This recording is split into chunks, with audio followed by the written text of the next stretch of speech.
Hello दोस्तों, कैसे हो? सब ठीक ठाक होंगे। तो आज का वीडियो रहेगा अपना राजस्थान का राठौड़ राजवंश भाग 2। और पहले भाग में हमने कई राजाओं के बारे में पढ़ा है, तो जिनमें जैसे राव जोधा है, गंगा है, मालदेव है, बहुत से शासकों के बारे में पढ़ा है जो पहले वीडियो में है। तो चलो आज चलते हैं हम रावचंद्र सेन पे। ठीक है, बहुत अच्छा शासक था, बहुत ही अच्छा, जो क्योंकि ये मुगलों की अधीनता स्वीकार नहीं की थी।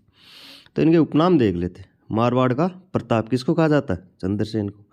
प्रताप का अग्रगामी राव चंद्रसेन को कहा जाता है। बुल्ला बिसरा राजा राव चंद्रसेन को कहा जाता है दोस्तों। विस्मृत नायक राव चंद्रसेन का उपनाम है।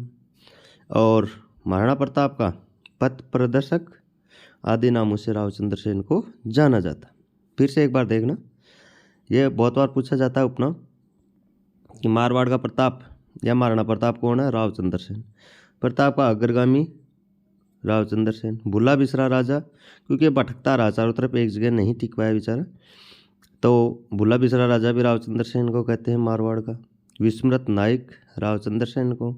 और प्रताप, महाराणा प्रताप का पथ प्रदर्शक आदि नामों से राव चंद्रसेन को जाना जाता है। ठीक है दोस्तों, तो इनके आगे इनकी जीवन की घटनाओं के बारे में, युद्धों के बारे में, भाइयों के बारे में आदि जानकारी आगे देखते हैं। आगे चलते हैं हम। तो अकबर ने, देखना दोस्तों, बहुत ही अच्छा प्रश्न है। अकबर ने 3 नवंबर 1570 में नागौर दरबार लगाया। इसको तो नोट कर ही लो, बहुत बार पूछ भी लिया। कब लगाया था? 3 नवंबर 1570 ईस्वी में नागौर में दरबार लगाया। तो एक हम भूल गए, एक युद्ध हुआ था इन भाइयों के बीच में। ठीक है, तो वो युद्ध कहाँ हुआ था दोस्तों? लोहावट का युद्ध हुआ था। लोहावट कहाँ पर था? जोधपुर में। ठीक है, और ये 1563 ईस्वी में हुआ था। ठीक है, और राव चंद्रसेन का भाई कौन था? उदय सिंह, जिसने राव चंद्रसेन ने उसको वहाँ की जागीर दी थी। तो उसमें उदय सिंह को राव चंद्रसेन ने हरा दिया। तो उदय सिंह अकबर के पास जाके शाही सहायता मांगी, और शाही सहायता मांगी तो अकबर ने क्या किया? 1564 ईस्वी में हुसैन कुली खां को 1564 ईस्वी में जोधपुर पर आक्रमण के लिए भेजा। ठीक है, और वहाँ से राव चंद्रसेन को हरा दिया। ठीक है दोस्तों, और राव चंद्रसेन कहाँ चला गया था? बादराजून, जालोर चला गया था। ठीक है दोस्तों, जोधपुर को छोड़ दिया था और वहाँ निकल गया था। कहाँ के लिए? बादराजून, जो कहाँ पड़ता है? जालोर में, वहाँ चला गया था। ठीक है, उसके बाद आता है ये अकबर का दरबार होता है, ये 1570 में होता है। बाकी 1564 ईस्वी में ये हुसैन कुली खां को भेजा था अकबर ने, और वहाँ इसको हरा दिया था राव चंद्रसेन को, और वहाँ से ये निकल गया था। कहाँ के लिए? बादरा जून के लिए। ठीक है दोस्तों, ध्यान रखना। और अकबर की अधीनता स्वीकार इसने कभी नहीं की थी राव चंद्रसेन ने। ये भटकता रहा पर अधीनता स्वीकार कभी नहीं की। आगे देखते हैं। चंद्रसेन ने जोधपुर से भागकर बादराजून जालौर चला गया। चलो कोई नहीं, ये आपको बता दिया था। अकबर ने 1574 ईस्वी में जलाल खां के नेतृत्व में सेना बादराजून आक्रमण के लिए भेजी। ठीक है दोस्तों, वहाँ भी इसका पीछा नहीं छोड़ा, तो कहाँ भेजी? बादराजून ने भी इसके पीछे सेना भेज दी थी। ठीक है दोस्तों, रावचंद्र सेन के तो वहाँ सेना चली गई, और बिना युद्ध के रावचंद्र सेन वहाँ से निकल गए। कहाँ? सिवाना के लिए चले गए, क्यों? कहाँ से युद्ध करता? उसके पास शाही सेना थी, चंद्रसेन के पीछे भाई भी थे, तो बेचारा भटकता भटकता कहाँ चला गया? सिवाना चला गया। ठीक है, आगे देखते हैं। अकबर ने 1576 और 77 में शाहबाज खां एवं राय सिंह के नेतृत्व में सेना सिवाना आक्रमण के लिए भेजी। अब कहाँ भेज दी दोस्तों? सिवाना भी भेज दी। ठीक है दोस्तों, हाँ, ये राय सिंह कौन था? राय सिंह था जो राजा कल्याणमल था, बीकानेर का राजा, उसका पुत्र था राय सिंह। ठीक है, तो सिवाना भेजी। तो वहाँ से रावचंद्र सेन ने क्या किया कि सारण की पहाड़ियाँ कहाँ होती है? सोजत पाली में है। ध्यान रखना, सारण की पहाड़ियाँ कहाँ पर स्थित है? तो ये है सोजत पाली में। भागने में सफल हुआ, और वहाँ पर 1581 ईस्वी में उनका देहांत हो गया, जहाँ उनकी समाधि भी बनी हुई है। ठीक है दोस्तों, और जहाँ इनकी समाधि, ये देहांत हुआ, वो कौन सी जगह थी, कौन सा गांव था? तो ये था सचियाप। ध्यान रखना, सचियाप गांव था। और अकबर ने जोधपुर का प्रशासन 30 अक्टूबर 1572 ईस्वी को बीकानेर के राय सिंह को सौंपा। कौन था राय सिंह? कल्याणमल का बेटा। ठीक है दोस्तों, और कल्याणमल ने तो अपनी खुद की मर्जी से उसकी अधीनता स्वीकार की थी। ठीक है, तो यहाँ का जोधपुर का शासक उसके पुत्र राज सिंह को बना दिया था। ठीक है दोस्तों। तो दोस्तों अगला अपना शासक कौन आता मारवाड़ का? मोटा राजा उदय सिंह के बारे में हम अब देखते हैं। इनका वो खास इतिहास तो रहा नहीं है, पर इनके जो प्रथम है ना वो याद रखना, ये बहुत ही खतरनाक वाले काम किए थे मोटा राजा उदय सिंह ने। तो उदय सिंह को मोटा राजा की उपाधि देने वाला कौन था? अकबर था। ठीक है, अकबर के द्वारा उदय सिंह को मोटा राजा की उपाधि दी गई, ध्यान रखना दोस्तों। ठीक है, अकबर के द्वारा दी गई थी। आगे आता है मुगलों के साथ वैवाहिक संबंध बनाने वाला मारवाड़ का प्रथम शासक मोटा राजा उदय सिंह ही था। ठीक है, पहली बार मारवाड़ का शासक था जिसने मुगलों के साथ वैवाहिक संबंध बनाए थे। ठीक है, और मुगलों से मनसब प्राप्त करने वाला प्रथम राजा भी मोटा राजा उदय सिंह ही था। ठीक है, ध्यान रखना। फिर एक बार और बताता हूँ, उपाधि अकबर के द्वारा दी गई। ठीक है, वैवाहिक संबंध मोटा राजा ने ही बनाए। ठीक है, और मनसबदारी प्राप्त करने वाला भी मोटा राजा उदय सिंह ही था। ठीक है, मनसबदारी के बारे में हम आगे आपको बताते हैं इसी वीडियो में, मनसबदारी क्या चीज़ होती है।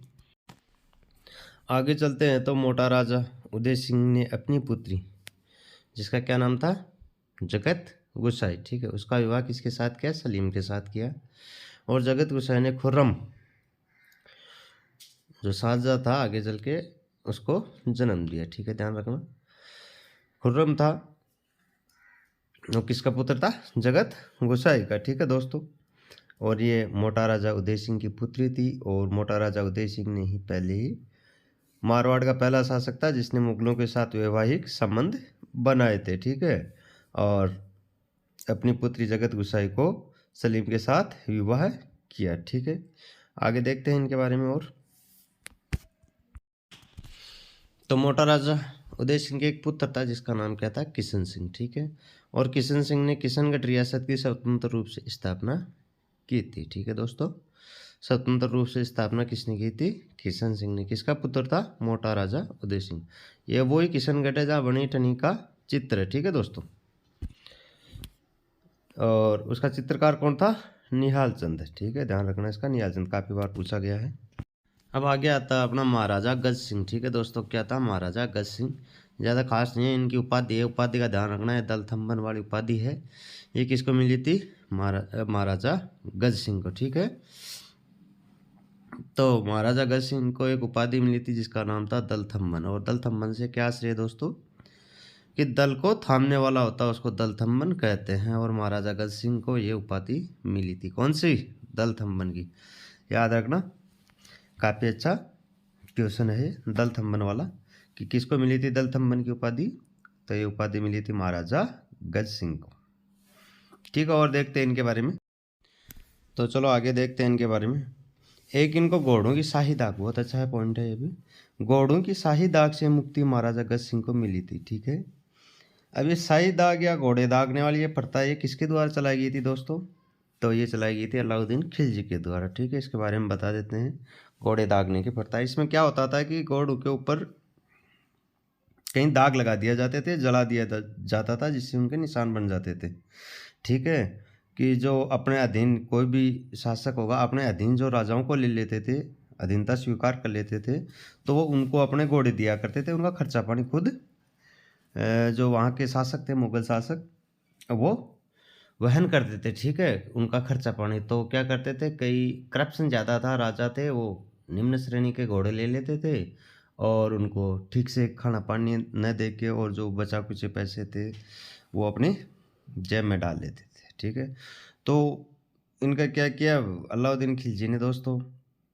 एक दरोगा का पद नियुक्त किया था जिसका काम था घोड़ों की खरीद फरोख्त करना और उनकी लिखावट करना कि क्या करते हैं क्या नहीं करते हैं, कौन से घोड़े खरीदते हैं। तो उसकी नज़र में ये काम हुआ करता था और उनके ऊपर एक दाग लगा दिया जाता था कि ये घोड़ा हमने दिया है। ठीक है, तो इसको बोलते हैं घोड़ों को शाही दाग या दागने की प्रथा। ठीक है दोस्तों, अब हाँ एक मनसबदारी के बारे में और देखते हैं। मनसबदारी क्या होती है? ये मनसबदारी है दोस्तों अकबर के द्वारा चलाई गई प्रथा है। ठीक है, किसके द्वारा? अकबर के द्वारा चलाई गई है मनसबदारी। ठीक है, तो मन का मतलब होता है दोस्तों जात, श्रेणी, पद आदि। ठीक है, रैंक वगैरह। और सबदारी का होता है सवार। तो क्या करते थे, जितनी इनको एक अनुमति दी जाती थी किसी शासक को कि आपको कितने घोड़े रखने और कितनी सेना रखनी है, ये कुल मिला के मनसबदारी के अंदर आते थे। क्योंकि इनकी अधीनता स्वीकार करने के बाद ये खुद बोलते थे कि इतने आपके पास सेना होगी, इतने घोड़े होंगे, इतने अस्त्र शस्त्र होंगे। उनका खर्चा वहन सारे वही राजा करता था जिसके अधीन वो राजा रहते थे। ठीक है, मनसबदार रहते थे। तो दोस्तों एक छोटा सा अपना ये पॉइंट छूट गया है, इसके बारे में देख लेते हैं कि महाराजा गज सिंह ने अपने बड़े पुत्र, क्या नाम था उसका, अमर सिंह, उसके स्थान पर छोटे पुत्र जसवंत सिंह को उत्तराधिकारी बनाया। ध्यान रखना किसको बनाया था, जसवंत सिंह को महाराजा गज सिंह ने। क्यों बनाया था ये, तो इसके बारे में देखते दोस्तों। कहते हैं कि अमर सिंह बहुत ही गुस्सैला आदमी था, बहुत गुस्सा आता था, और जसवंत सिंह था शांत स्वभाव, इसलिए जसवंत सिंह को अपना उत्तराधिकारी बनाया। अब कई जगह बताते हैं कि उसकी दासी थी अनारा बेगम नाम की, उसके कहने पे जसवंत सिंह को उत्तराधिकारी बनाया। तो आप ये ध्यान रखना कि अमर सिंह को उत्तराधिकारी न बना के जसवंत सिंह को बनाया था। तो अमर सिंह गुस्से में आके और कहाँ गया था, शाहजहाँ के दरबार में गया। तो शाहजहाँ ऐसे कामों में, उत्तराधिकारी के कामों में कोई हेरफेर नहीं करता था, तो उसने मना कर दिया कि मैं कुछ नहीं करूँगा इसमें। फिर भी शाहजहाँ ने सोचा कि अपने दरबार में आया तो नाराज़ करके क्यों भेजना, तो अमर सिंह को कहाँ की जागीर दे दी और कहाँ का राजा बनाया था, नागौर का। ठीक है दोस्तों, कहाँ का, नागौर का। और आगे चलकर एक युद्ध भी हुआ था। कौन सा हुआ था, मतीरे की राड़, जहाँ एक साइड में कौन था, अमर सिंह, दूसरी साइड में कौन था, बीकानेर का राजा कौन था, करण सिंह। दोनों के बीच में युद्ध भी हुआ था। ठीक है, ये हुआ था 1644 में। ध्यान रखना इसका कब हुआ था, 1644 में। और ये छोटे छोटे देखो राड, हल्की सी के मतीरे की राड थी, नागौर में बेल उगी थी और बीकानेर की सीमा में आके वो मतीरा लग गया उसका। तो वो बोला ये मेरा है, तो बीकानेर वालों ने बोला कि ना ये तो मेरे खेत में आके लगा है तो मेरा है, ये करके उनकी राड हो गई बीच में। और ये युद्ध के रूप में पहले खेत वाले लड़े, खेत वालों से थोड़े से आके गांव में गई, गांव से राजाओं के पास गई बातें, तो आपस में लड़ मरे, युद्ध हुआ। ठीक है दोस्तों, तो छोटी छोटी बातें युद्ध में परिवर्तित हो गई और बहुत बड़ी चर्चा का विषय बन गया मतीरे की राड। तो चलो ठीक है दोस्तों, वीडियो को यहीं ख़त्म करते हैं। जय हिंद, जय भारत, वंदे मातरम।